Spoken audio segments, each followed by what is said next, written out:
Scott Dorval with your Idaho News 6 forecast.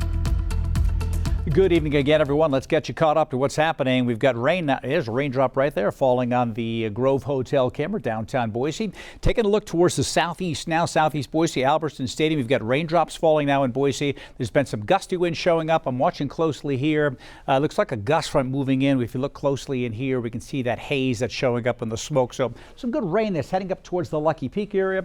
There's a thunderstorm that's tracking in this direction going just through southeast Boise. We've had wind gusts showing up on the radar to near 40 miles per hour, and so that's with that particular storm system. Gust of 40, not severe. 58 is where you can get severe gusts, but we could have that here at any point in different parts of the Treasure Valley. You see the camera shaking now. That's that gust front coming through downtown Boise as we speak. We touched at least 106, maybe 108. We'll see what the official number is.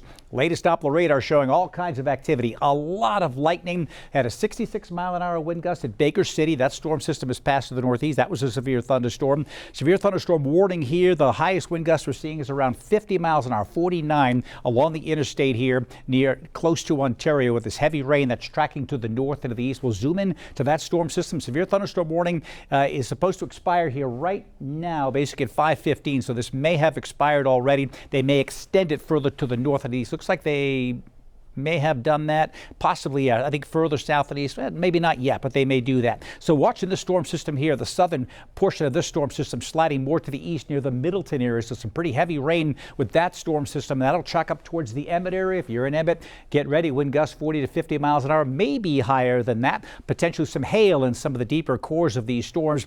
This system going right over downtown Nampa, now crossing the interstate right around Nampa, the Ada Canyon County line. Will track up towards the Meridian and Eagle with this storm system. Good powerful storm here. See a lot of lightning with this system here in northern Ada County. This is heading up towards just to the west side of Lucky Peak. Going to go over the foothills here, right over southeast Boise now on Broadway. This is Broadway right here with some heavy rain coming. That's what we were looking at in the camera just a little while ago. So that lightning tracking up into the Boise Mountains. It's a good thing we have rain with this lightning, but some of the lightning strikes won't have rain around them and could start fires. It's something we're going to have to keep a close eye on here throughout the evening and overnight. If you see a plume of smoke, please report it. Where you see this red showing up, this is some of the strongest wind gusts here. These are probably 40 to 45 mile per hour wind gusts here. Again, southeast Boise, more towards Barber Park, towards the Idaho Botanical Gardens, and passing up into the Boise Mountains. We have the potential for some storms, wind gusts to 70 miles an hour. They had that near Baker City. 3,500 people without power in Baker County right now, 100 people in the Harney County area.